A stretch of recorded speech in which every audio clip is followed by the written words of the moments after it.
Hello friends, अस्सलाम वालेकुम और आप सबको मेरे चैनल पर खुश आमदीद। आज मैं एक नई वीडियो के साथ हाज़िर हुआ हूँ।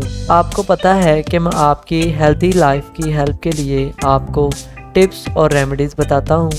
तो आज की वीडियो में भी मैं आपको एक ऐसी रेमेडी बताने जा रहा हूँ जिसके इस्तेमाल से आप पित्ते की दर्द से निजात पा सकते हैं, और इसके साथ ही मैं आपको पित्ते के दर्द की वजूहात भी बताऊंगा। तो इसलिए वीडियो को एंड तक देखें, और अगर आप मेरे चैनल पर नए हैं तो अभी मेरे चैनल को सब्सक्राइब कर लें ताकि आप मेरी तमाम वीडियोस देख सकें।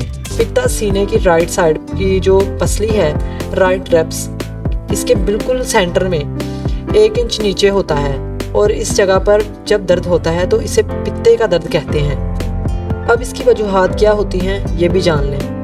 इसकी वजूहात होती हैं ठंडा पानी, खट्टी चीज़ें और साइट्रिक बोतल्स यानी खट्टी बोतलें। और याद रखें कि तमाम किस्म का गोश्त सवाए बकरे के गोश्त के बाकी सब किस्म के गोश्त से पित्ते का दर्द होता है, और टमाटर से भी पित्ते का दर्द होता है।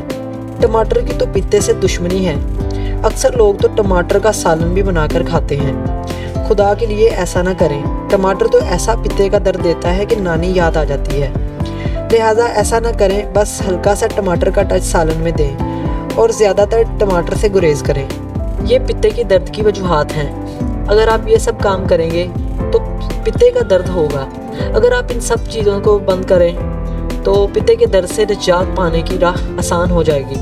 अब पित्ते के दर्द का इलाज सुन लें। जब भी पित्ते में दर्द हो तो एक बड़ा चम्मच नमक का लें और इसको चूल्हे पर गर्म कर लें।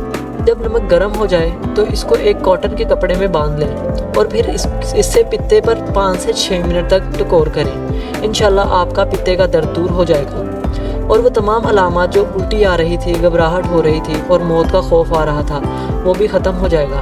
ये एक बहुत ही मुफीद नुस्खा है, आपको ये ज़रूर आजमाना चाहिए।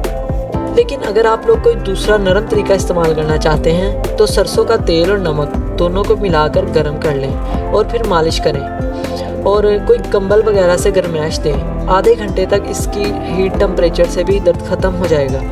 हीट इसलिए दी जाती है कि पित्ते की जो पथरी है और पित्ते का जो दर्द है, पित्ते का जो हार्ड हो जाना है, वो कूलिंग की वजह से होता है।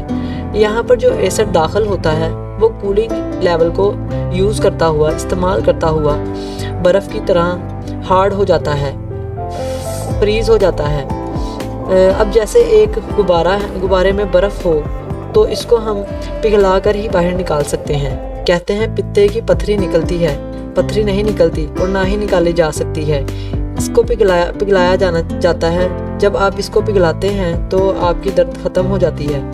इसी तरह नमक मिला सरसों का तेल या नमक मिला तारे मिरे का तेल गर्म करके मालिश करने से दर्द फौरी ख़त्म हो जाता है। मैं आपको कोई सुन करने वाली चीज़ नहीं बता रहा। जो मैं आपको बता रहा हूँ वो आपकी दर्द में तकफीफ करता है और इसकी वजूहात में तकफीफ करता है, वजूहात को कम करता है। इससे आप इस परेशानी से निकल जाते हैं। अब जो आपको परहेज़ें बताई हैं वो आपने जारी रखनी है, और आपने गर्म तर चीज़ें खानी हैं। कोई चीज़ भी ठंडी नहीं खानी, ठंडे मिजाज की और फ्रिज की नहीं खानी, और इसके साथ खट्टी चीज़ें और गोश्त कोई नहीं खाना सवाए बकरे के गोश्त भी भुना हुआ नहीं खाना। बकरे का गोश्त गर्म शोरबे वाला खाना है। इसी के साथ हमारी वीडियो इख्तिताम की तरफ चलती है। उम्मीद है कि आपको ये वीडियो पसंद आई होगी। अगर आपको हमारी वीडियो अच्छी लगी तो इसे लाइक करें, और ऐसी मज़ीद वीडियोस देखने के लिए हमारे चैनल को सब्सक्राइब करें। तब तक के लिए खुदा हाफिज़।